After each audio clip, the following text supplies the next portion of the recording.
Hello दोस्तों, आप लोग कैसे हैं? आशा करते हैं आप लोग स्वस्थ होंगे, मस्त होंगे।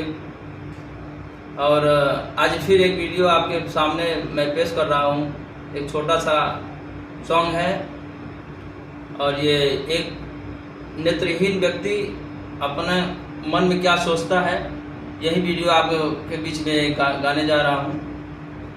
एक गीत है, सुनिएगा।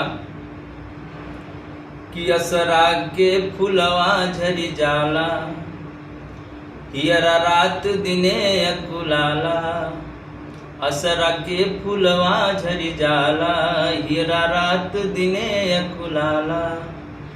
जाने का होई कैसन ई जहनवा में, जाने का होई कैसन ई जहनवा में। विधना ज्योतियो ना दिहले बानया नवा में, विधना ज्योतियो ना दिहले बानया नवा में। कि सूरज से उजियार चांद के सुघर कहे सब कोई, हरियर पियर लाल रंग ना जाने कैसन होई।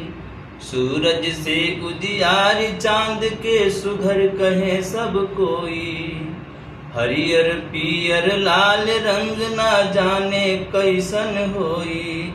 कैसन होई ऊ मृग छाला, कि कैसन होई ऊ मृग छाला। जे पर सियाहिया लल चाला, कि कबहू कुछ देखली ना सबके सपनवा में। कबहू कुछ देखली न अपना सपनवा में।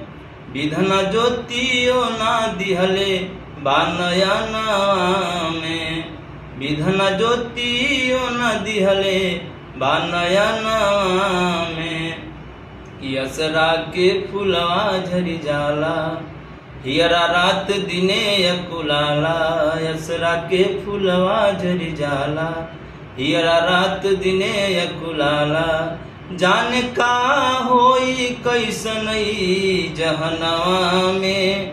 कि विधना ज्योतियो ना दिहले बानया नवा में, विधना ज्योतियो ना दिहले बानया नवा में। विधना ज्योतियो ना